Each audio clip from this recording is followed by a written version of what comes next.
Okay, so this is take, well, I don't want to say how many takes because I'm embarrassed.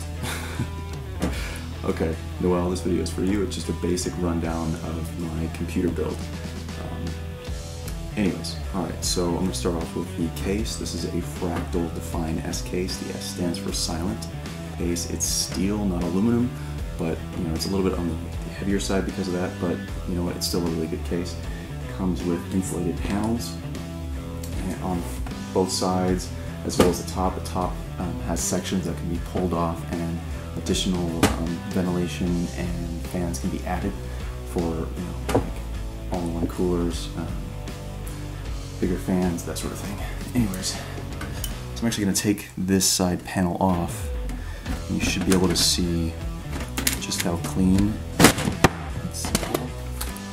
the inside is. Yeah, it's very basic. So up on top, we've got the headphone mic, reset button, power button, two USB 3.0 connectors. On the inside, you get two 120mm fans. They've got the nice like fractal white on there. I mean, it doesn't really matter, I'm not going to see them. To me personally, I think the white kind of clashes with the black anyways, but anyways. So then on the bottom, have this nice mesh screen. Should filter out any and all dust in case that's an issue. This is kind of like a weird case. Instead of having a hard drive tray that's actually inside the case, that'd be like right inside the bottom right here or up here, it actually mounts them on the back, which makes the case a nice clean look, like on the interior. And it's designed this way so that it actually has more room for like a liquid cooling system, but it doesn't make a lot of sense to me because liquid cooling are usually the systems are already pretty quiet anyway, so having all these insulating panels is kind of overkill, which is nice for my needs. So I go to the back, you have these two 2.5-inch removable drive trays. These aren't upper mounted, but they don't need to be because they're small drive anyways, meant for solid state drives. There are mounting plates. I actually mounted one of the hard drives already to it, but these are quick release. Well, I need a screwdriver to do it, but these are quick release mounting systems. Just comes right out. It's got rubber mounting spots on it. Goes right back in, and I should be able to, yeah, one-hand it. It's pretty simple. Once they're mounted, the power cable is going to run through, as well as the SATA 3 cables, and you also have power through here. It also came with the case came with a really nice little accessory kit for screws, offset standoff tools, reservoir brackets, cable ties. But Fractal does a really good job of including these Velcro straps for all the cabling to keep everything nice and tidy, which I like. So anyways, let's talk about the computer components. It's going to be motherboard, Asus Prime B350 motherboard. Should be able to handle any and all overclocking that I do to it. The cooler is a stock one, so I might have to upgrade that depending on how far I want to push the processor. And the processor is a Ryzen 5 1600, not the X edition, just the regular 1600, which is actually the best deal for your money. I actually got that for 180 bucks at Micro Center. And the memory, 2 sticks of 16 gig, 3200 megahertz, cast latency 16 memory, so 32 gigs of memory total.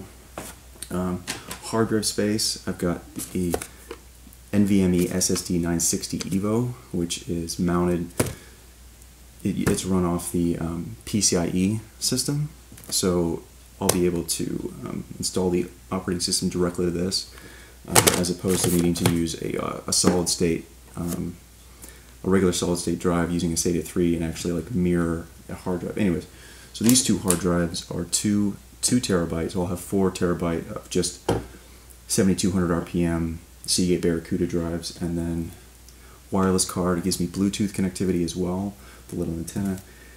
Seasonic 650 watt modular cable power supply, gold. So it has a very good efficiency rating, and then a GTX 1060 6 gig video card. So I'm really happy with my current setup, and it gives me options to upgrade later on if I want to, for cooling, for more memory, whatever I need. This is going to be a great system for me for the next several years.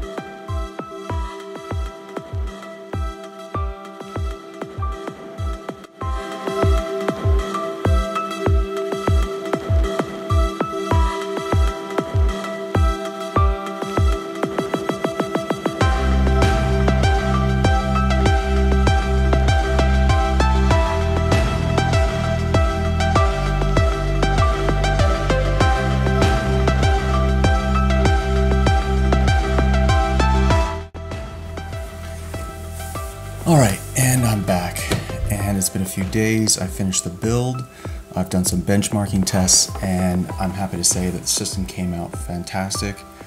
It actually exceeded my expectations. They weren't below expectations, but I felt like they were fairly reasonable, and this absolutely blew me out of the water.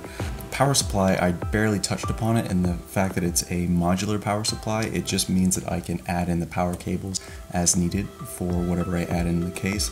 And as you can see, it looks very sparse, and I like that sort of minimalist aesthetic, even inside, even though you can't see it, but it keeps everything nice and clean and tidy.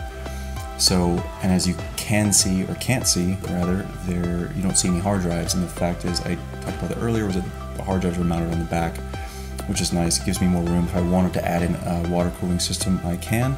But another thing I wanted to talk about was the video card. The video card is an Nvidia GTX 1060 6GB card, and a lot of people might ask, why would I go with this and not something bigger, badder, newer? And the system obviously has enough power to support a much bigger, faster video card. Like AMD just came out with a couple Vega 64 and 56 cards. Nvidia just released GTX 1070 Ti to compete with the Vega 56, and then it also has the big boy in the block, the 1080 Ti. And yeah, those are obviously much more powerful than this, but I'm not a professional gamer or YouTuber.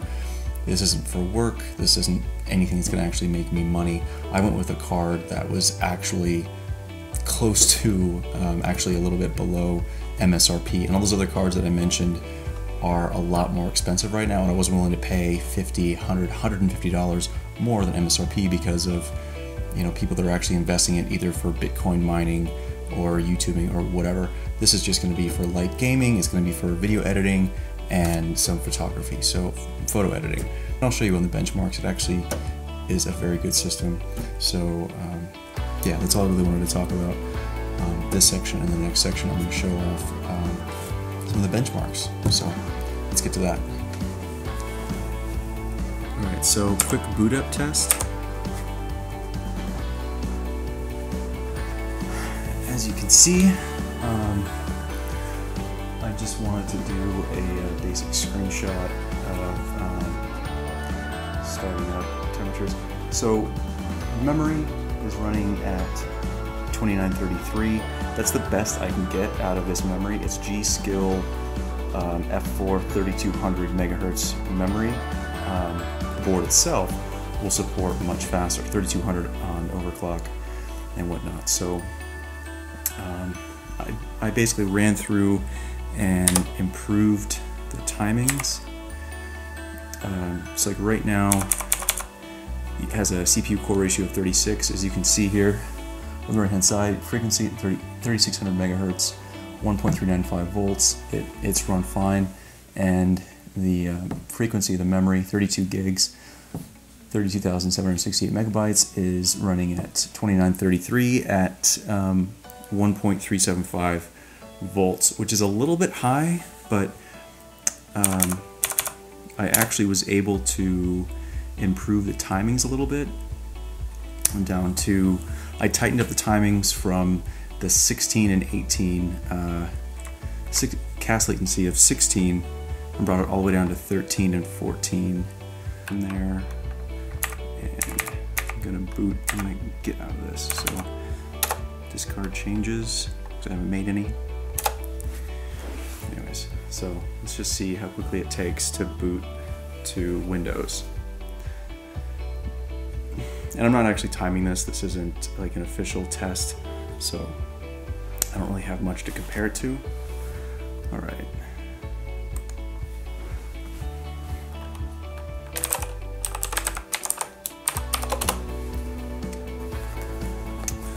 Okay, I just went ahead and paused the video and reset it just because it was a little bit overexposed with my original settings because the BIOS menu is just, it's so dark by comparison.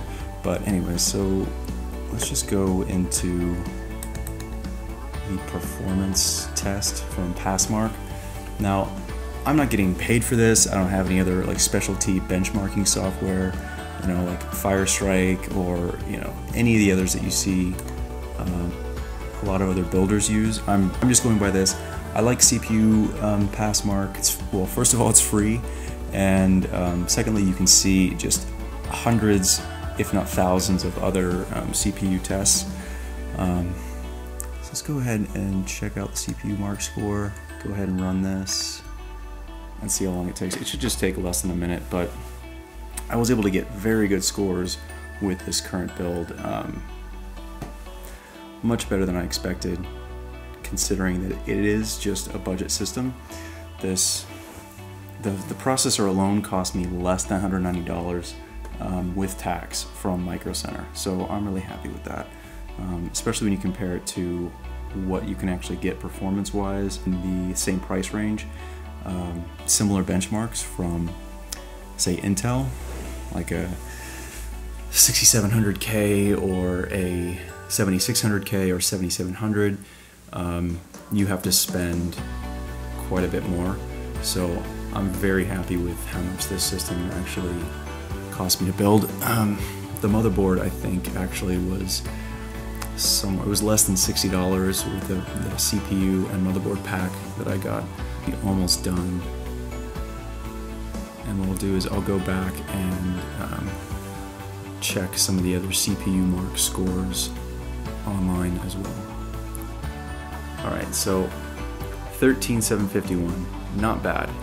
Not as good as I got a little bit earlier. I was able to pull out, I actually took a screenshot. Okay. This is one of the benches I did earlier. 13,783, it shows right there for the CPU mark, which, if you actually go on their website, is quite a bit better than what the average is. So if I go back, I'm very happy with that.